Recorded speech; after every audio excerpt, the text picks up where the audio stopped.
Welcome to the Fall Early Winter 2012 broadcast of the Highlands Digital News.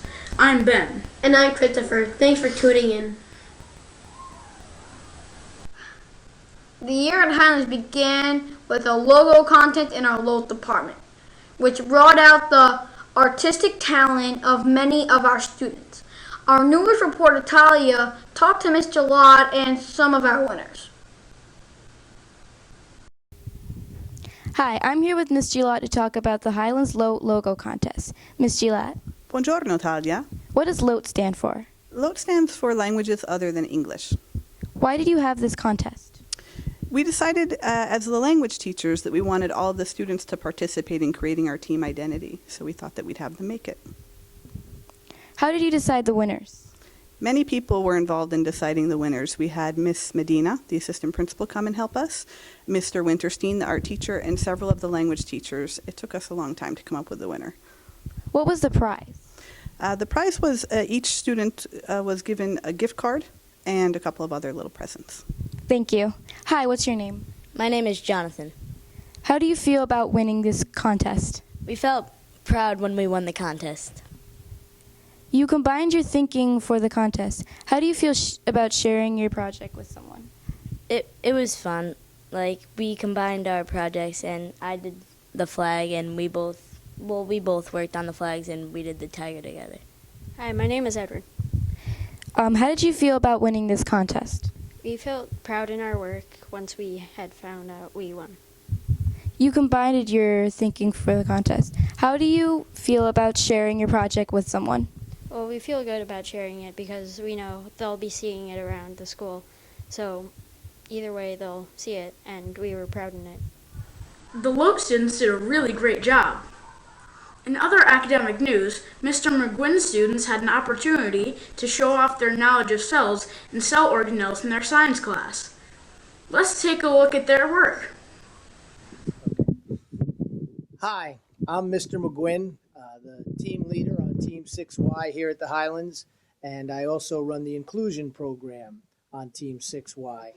I'd like to tell you about a lab that was developed by Mrs. Messina and her science class, in which the children were told they had to go home and get some materials, a variety of materials, bring them back into school, and they were going to use those materials to construct both a plant cell and an animal cell. Okay, so what are you guys working on?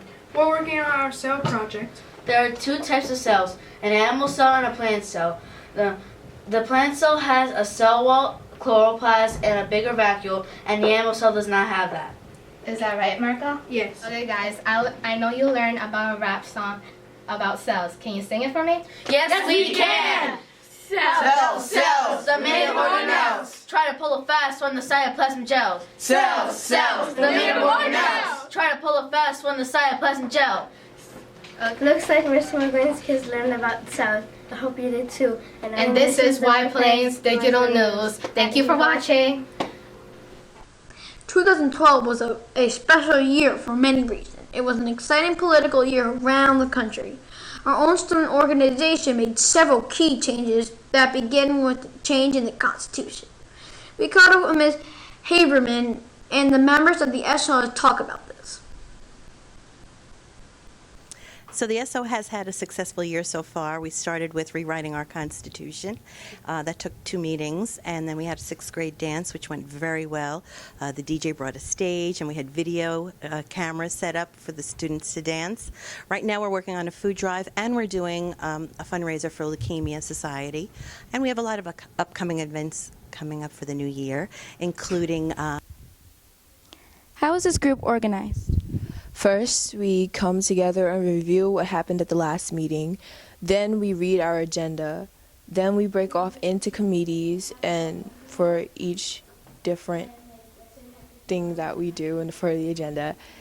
And then we come all back together and we vote. And if 2/3 of the whole group decides on one thing, then that's what we stick with.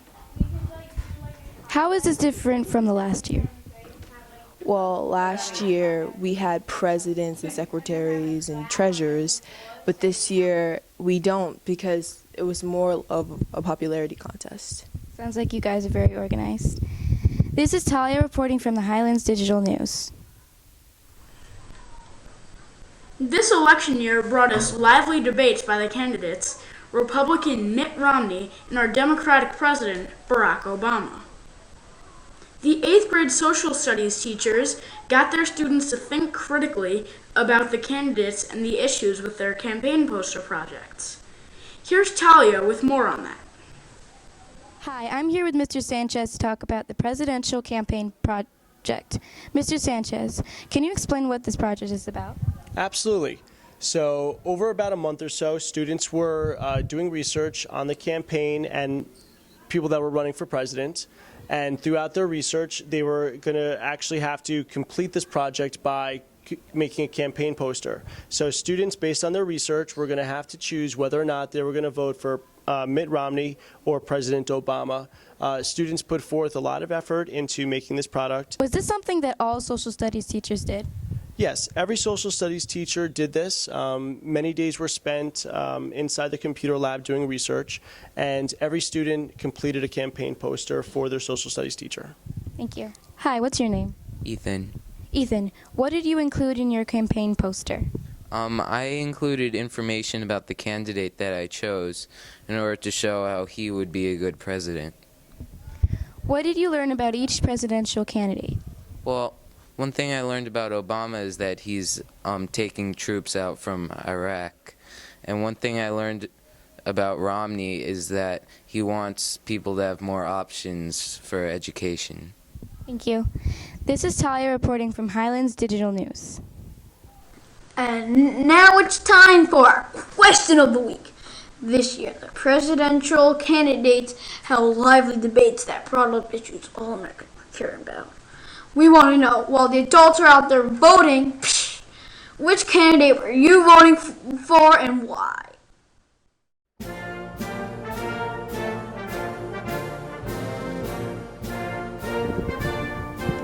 I would have voted for Mitt Romney because since Obama became president in the last term, so many people have become unemployed and there's so much more poverty in the world. And I think that if Mitt Romney was president, he would have created more jobs and less poverty. I will vote for Mitt Romney because thanks to Obama, we owe a lot of other countries debt.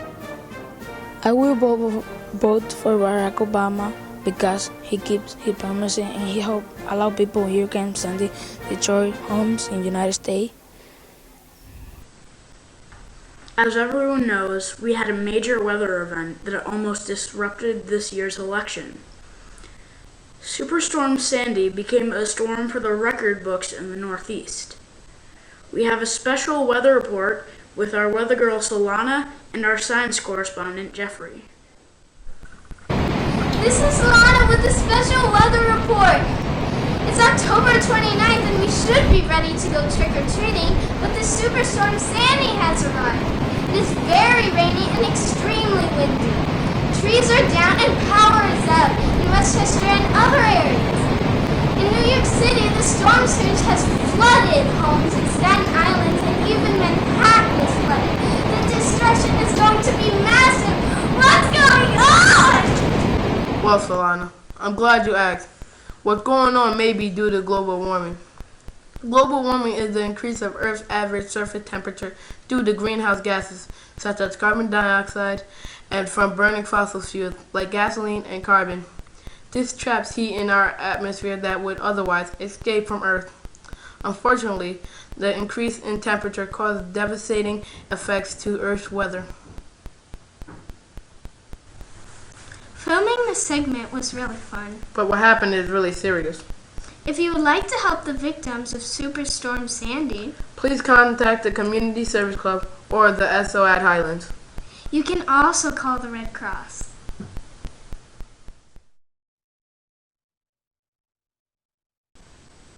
This year, there were many great movies for kids to see. Our new movie critic, Jagger, will give us his view on the movie Wreck-It Ralph.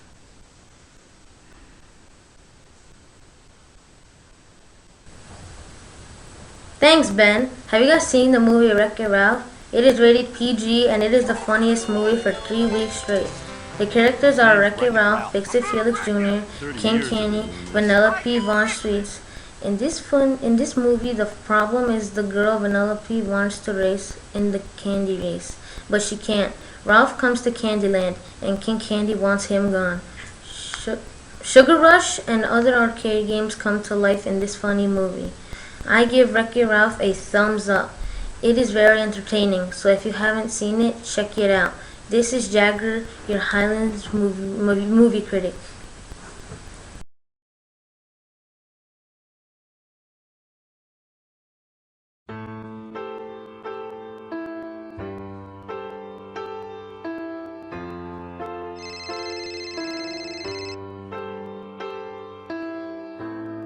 Your subtleties that strangle me.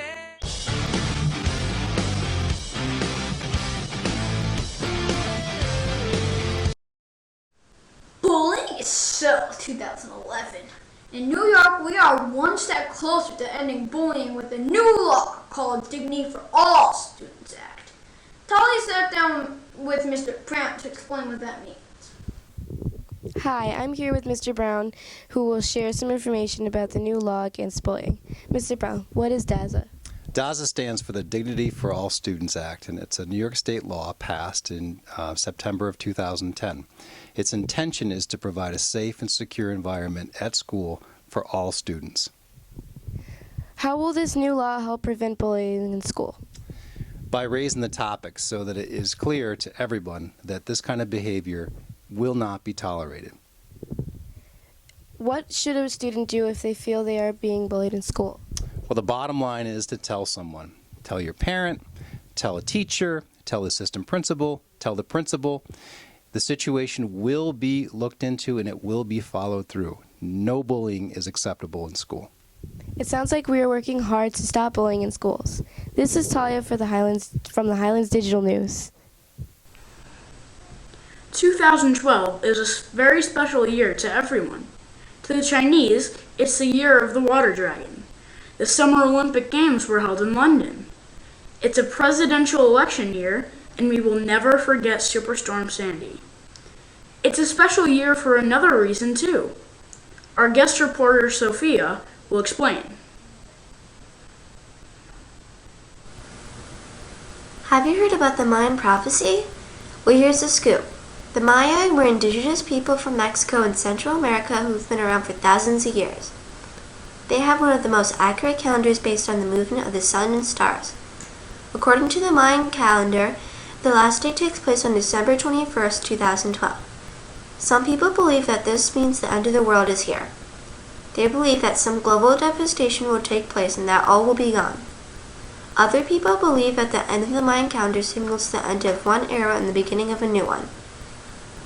These people believe that a new era at time for all human beings to unite in harmony. So what do you choose to believe? If you're watching this broadcast after December 21st, 2012, then we all have been spared. This is Sophia with the report on the Mayan prophecy.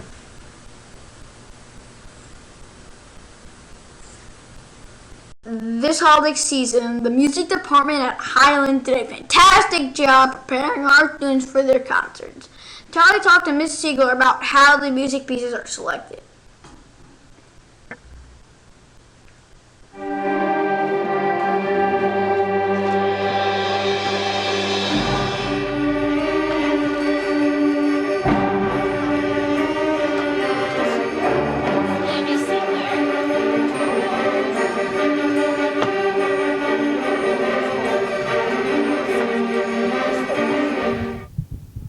Hi, Ms. Siegler.